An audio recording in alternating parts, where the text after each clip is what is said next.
As investors, as business people, as employees, we make mistakes, and sometimes we make big mistakes with our money. But what I'm going to talk about in today's video is the 11 biggest mistakes I've personally made.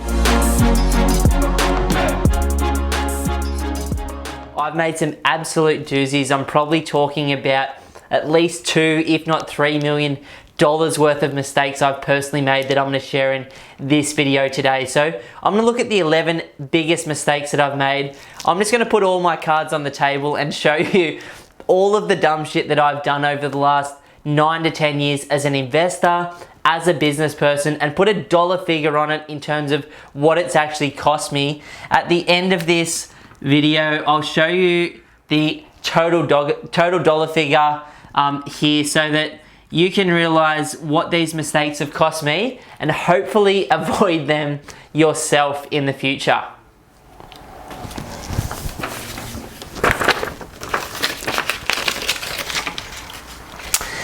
Now, the first mistake that I made was called USA trip. Now, my USA trip was effectively, I finished university, I went and got myself a job for the first 6 months, and I effectively went out there. A mate of mine had come up to the Sunshine Coast. We were catching up and going for a bit of a walk, checking out one of the waterfalls up here in the Glasshouse Mountains. And he said to me, "I'm thinking of going to America. Do you want to come?" And I'm like, "Cool, when?" He's like, "Next week." And I was like, "Okay, let's go home and book the flight," type thing, because I hadn't had a good holiday overseas for at least 12 months and I was ready to go. So what I'd done with this first job in the first 6 months was save a full deposit for my first property. Now, this was in the good old days just after the GFC, when you could put down a 5% deposit and there were good first home grants around. So it wasn't massive money that I had. It was like 15K, but that was enough to get me started. We booked this USA trip, which was still one of the funnest experiences of my life, where in 10 days I spent my entire deposit plus some money on my credit card. So I actually came back in negative position. Now, my now father-in-law, then girlfriend's father, basically hit me over the top of the head when I got home, because he was a business person and an investor, and said, "Ben, you are a fucking idiot. What have you done?"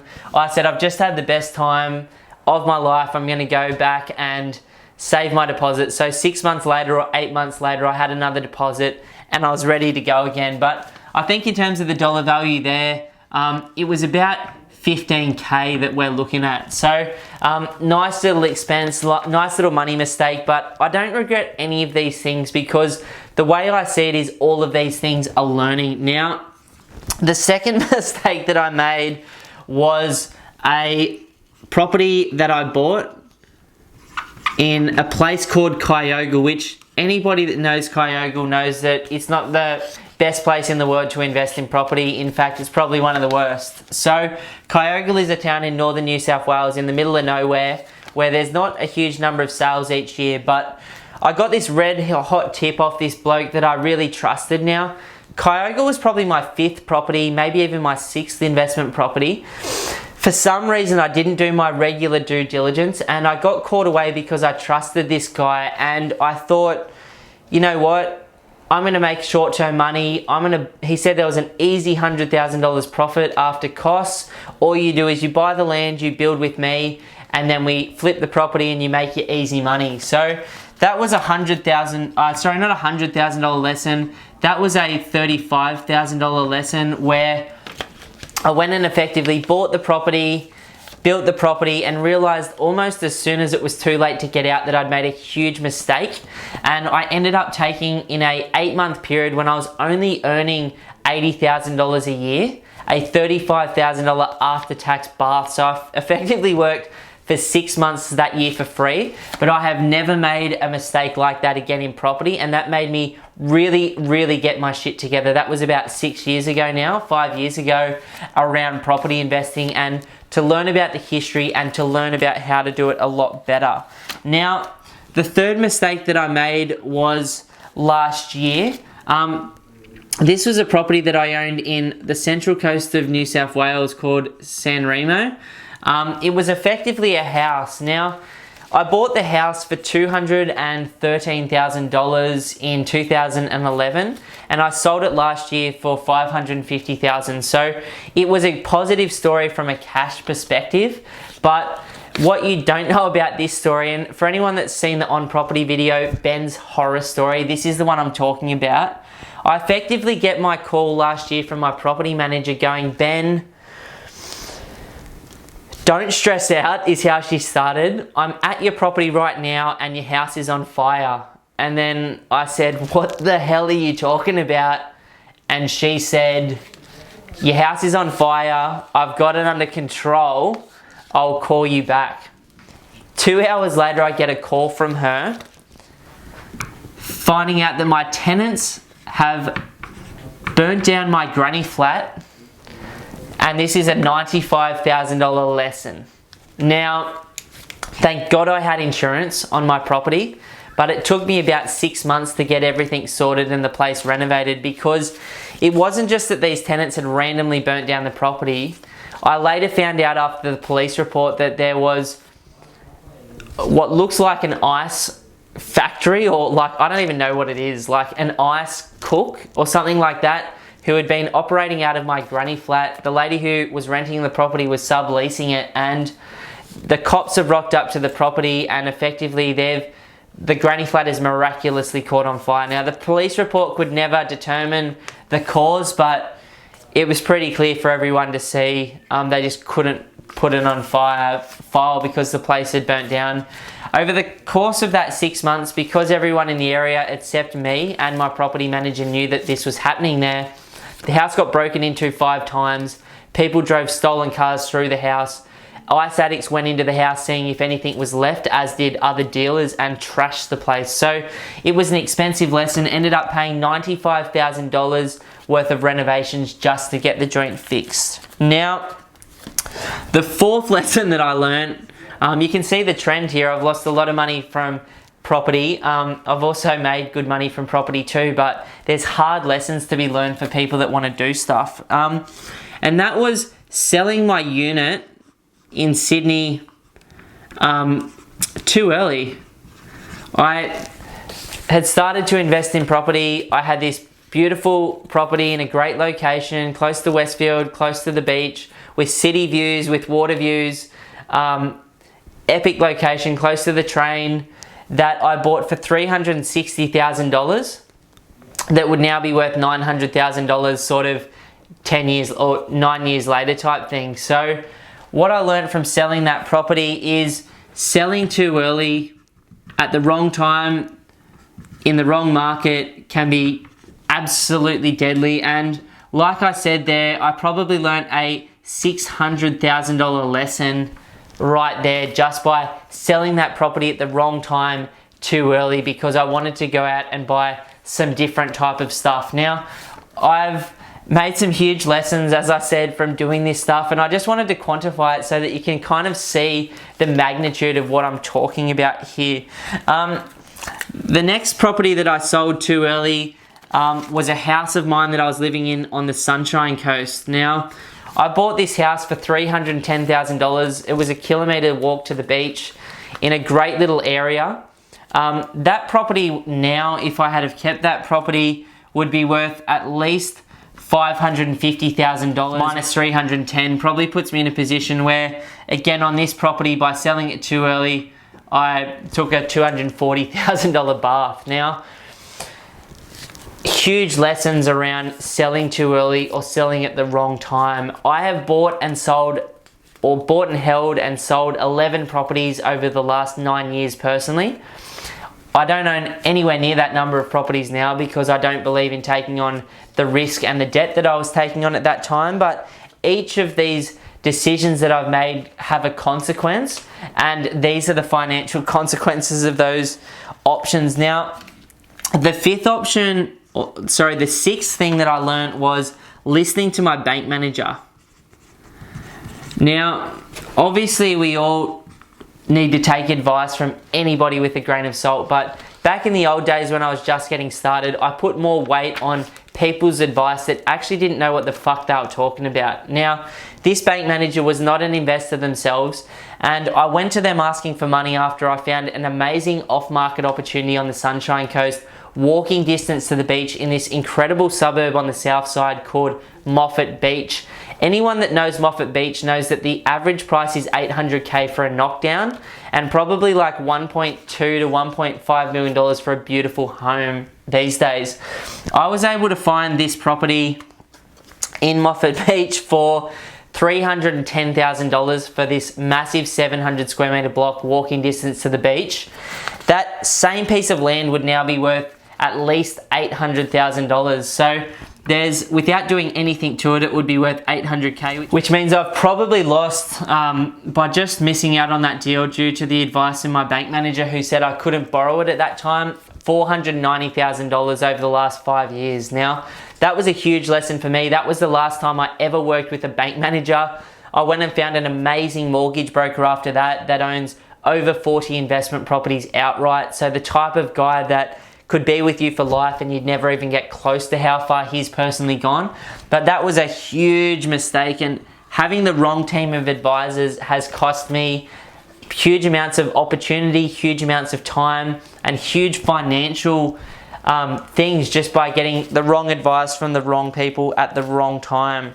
Now, the seventh thing that I wanted to touch on is from a business perspective, and that is starting a second business. Now, I run a buyer's agency, as you guys know, called Pumped On Property, where we've bought over $350 million worth of property for our clients in Sydney and Brisbane. But I started a second business a number of years ago, 3 years ago, and that business has taken more emotional energy, more thought process, and more of my time and attention than almost anything else that I've ever done in my life. And over the course of that business, I think just by focusing on that and having that happening, obviously I've done very well financially out of it, but looking back, one of the biggest mistakes, I've said 10 up here, but I'm actually gonna do 11 of the biggest mistakes that I've made, just because I think there's a couple of others that I actually have identified, or one other that I've identified. But the business, as the second business, has taken so much of my attention away from what I love doing. Now that I've just sold that business off, I'm 100% back to doing what it is that I love doing.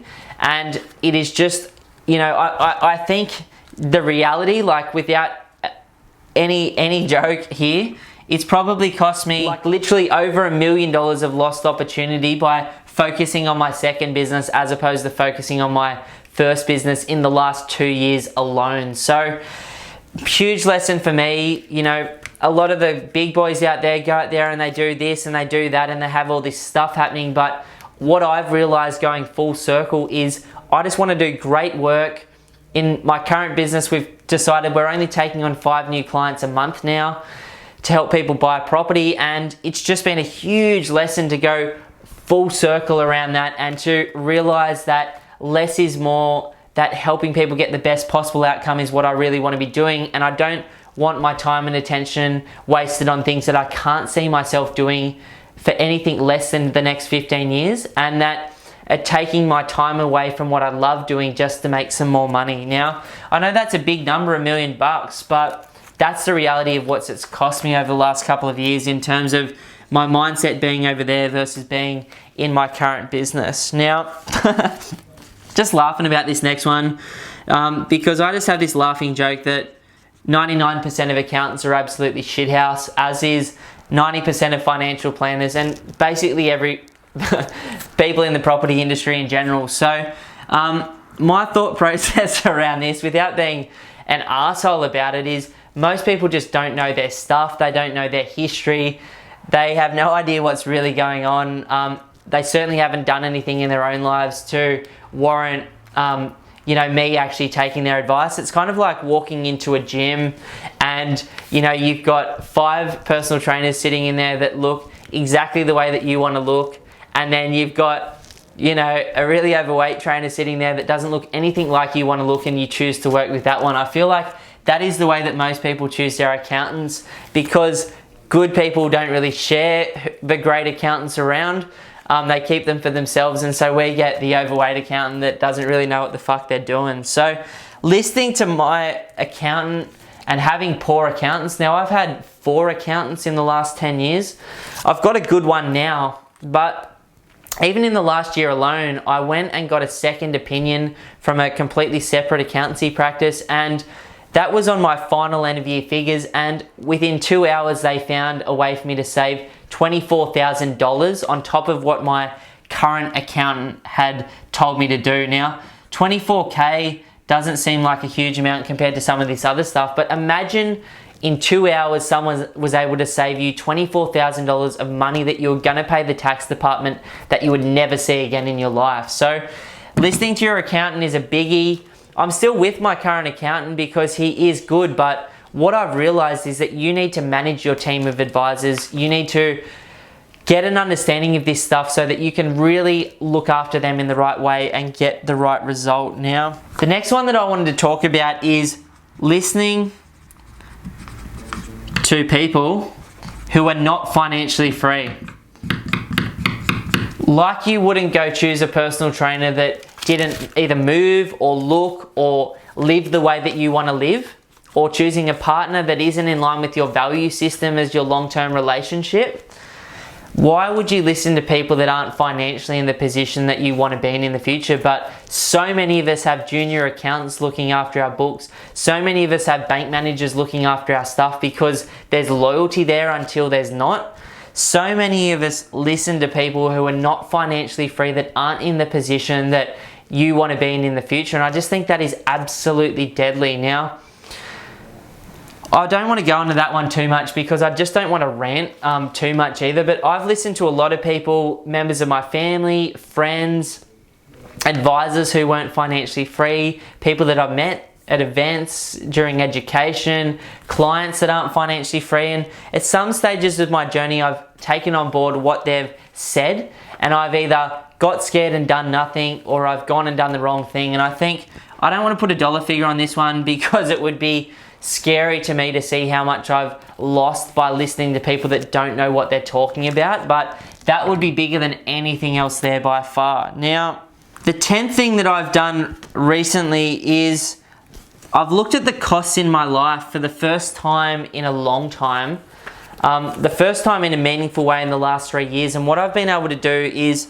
I've been able to save myself 50% of the costs of running my business, as well as 50% of the costs of running my day-to-day life, just by reviewing things like electricity, water, council rates, my phone plans, my internet plans, car loans, home loans, all of the like where we're buying our food from, what type of food we're buying. Like, I literally did a full review of everything in my life, and I was able to save myself literally this year alone. I'm just going to rub out my total and I'll come back to that. I've literally been able to save myself $30,000 this year just in like interest and little things that were going out the back door that I hadn't noticed because I was earning a bit more money on the front end and I wasn't sort of looking at the whole draining out the back end. Now, I've probably been losing 30,000 bucks a year for the last 3 years, but just haven't been aware of it. Now, that's an absolutely huge amount of money that I was just flat out flushing down the drain. Like, across my investment properties and home loan, I was able to save myself over 20 grand this year by just calling the banks and threatening to leave, or getting onto my mortgage broker and demanding better rates. So the costs in your life are absolutely huge, and I've made some massive mistakes there, I now realize, where I kind of took my eye off the ball a little bit and stopped focusing on that bottom line. So now that I'm back on that, I'll make sure I keep an eye on that and continue to look for ways in my day-to-day life where I can save myself money, because that is the easiest thing any of us can do right now, is look at where the money's going. And I think about this even, like, I look at my gym membership, which I paid $15 a week for 12 years. And then I went to Rebel recently and I set up my entire home gym for $1,000 or maybe even less than that, which means within 2 years, I'll get the benefit of that, and for the rest of my life I'll have a complete home gym that I can use at any time. And I did the same thing across so many different or expenses in my life, and just realized there's so much easy money on the table, it's not even a joke. Now the last one is, you'd think after making this massive mistake, which wasn't a mistake, it was a lot of fun, but you'd think after, I would have learnt my lesson first time round. But this USA trip wasn't the first time I've ever done that. The first time I did it when I was 19, and I went to Europe. Now, I saved as much as I possibly could, but when you're earning like $700 a week and working 50 hours a week because you've got no skills, it's really, really difficult to save for a Europe trip. So I went to my bank manager and said, I'm not going to have enough money. And she gave me this magic card, which was called a credit card. And at 19 years of age, I didn't know what the hell that actually meant. But she said I could spend it and I could pay for stuff. And when I got back, I would be able to pay it off and it would all be fine. But she didn't tell me that she'd put like a $12,000 limit on it. So I went to Europe. I lived like an absolute king with my mates for a couple of months. And I came back with $12,000 worth of credit card debt, which interest was at 23% on that particular card. And it took me almost 12 months to work my ass off in dead-end jobs just to pay it off. So I remember at that time getting paid from my boss each week at the end of the week, and I would literally go into the bank and I'd worked an entire week, and I was working a secondary job at that time as well in a bar, and I would pay everything that I'd earned that week off the credit card. And then, the next week, because the interest was so high, I was just, breaking even for so long. So that was devastating for me. It was a huge lesson. I've never got a credit card again since then. Every time I buy a property, they try and give me one. I just cut it up because I don't ever want to get there again. So, that was a nice $12,000 lesson there as well. Now, the funny thing about all of these lessons is, despite losing all of this money and opportunity cost, I've still managed through the businesses and property to do better than this for myself. I'm not sitting here now in $2 or $3 million worth of debt going, woe is me.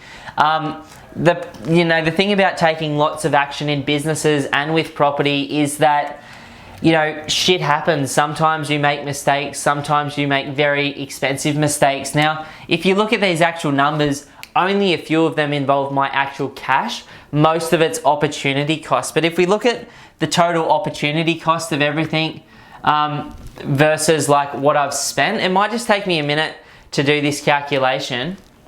So when I look at the combination of opportunity cost versus real loss, or real physical costs out of my pocket, I reckon the lessons that I've learnt below, and these are just 11 of them, I've made some others as well, don't worry about that, is $2,541,000 worth of lessons just by being in business, by being in property, and the mistakes that I've made personally. So hopefully you don't have to make $2.5 million. That actually makes me sick.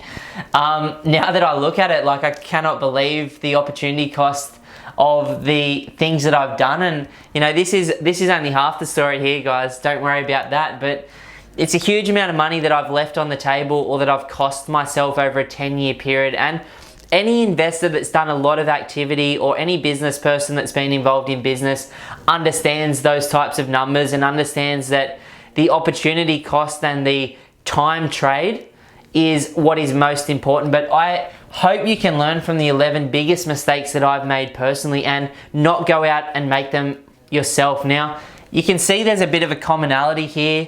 One of them is related to discretionary spending, which is going out and burning money on shit that you don't need necessarily, or trading what you want most, which is financial freedom and choices for you and your family, for something that you want at the moment. But I wouldn't trade that Europe trip and America trip for anything. In fact, I'd happily go blow another deposit there. Just that they were really, really good times in my life. You can see I've made a bunch of mistakes around insurance on my San Remo property, as well as making a mistake around the market and not doing my due diligence properly on the Kyogle joint. A lot of other mistakes are related to the quality of my team of advisors at that time, or in relation to selling properties too early. So learn from my mistakes. You don't have to go out there and bloody reinvent the wheel like I thought I did. At the time, there weren't these YouTube videos around. There weren't the great podcasts around that are there now. Blogging was only just getting started. So there weren't these mentors that were out there sharing all of this stuff. But I hope you've enjoyed this. I hope you've had a laugh at it. I hope you can still respect me and watch my content after I've just put everything on the line for you and showed you how I've made such a big mistake. But I still sit here in a much better financial position than I would have been if I had done nothing, with a huge smile on my face, knowing that there's going to be good times and bad times for everybody that tries to have a bigger life and that tries to set themselves and their family up for financial freedom. You know, that's the reality. Markets go up and down. Sometimes the decision that you make at the time, thinking it's the right one, is the wrong one. Sometimes you don't think about the investment strategically enough or have the right plan in place for your long-term future, and therefore you make strategic mistakes that you really didn't need to make. So like this video if you liked it. You know, if there's any comments where you've made some mistakes, like, let's just not pretend that people don't make mistakes. And if there's some mistakes you've made that you want to have a bit of a laugh about or poke a bit of fun at, chuck them in the comments below. If you haven't already done so, please subscribe to my YouTube channel, where I put out videos like this with my team and my business partners every week, where I talk about investing, I talk about property as well. But I wish you all the best with what you're doing. Just remember that if you're feeling scared or overwhelmed, or like you're sitting out of the market at the moment, or if you feel like you don't have the right mentors or team in place, or that you're scared of making a mistake and everything you try and do is perfect, the reality is it's not going to be perfect. I've learned so many lessons from buying over $350 million worth of property for myself and my clients now that I could never have known from just going through it first time. So do your due diligence, do your due diligence, make smart decisions, learn from people that have been there before. Don't try and reinvent the wheel for yourself, and good luck with everything that you're trying to get out there and do. Make sure that no matter what happens to you, you take ownership for it and personal accountability for your decisions, and you walk away with a smile on your face knowing that you are going to fall down, but you know, you may as well get up and keep going on, because that's what life's about. So I'm just going to go and cry to myself for a minute now, looking at what I've, you know, cost myself. And, you know, I'm sure over the next 10 years, I'll be able to record another video with all of the opportunity costs that I've missed out on by, you know, not taking action or doing this or that. So good luck, do your thing and keep learning as you go. Cheers, guys.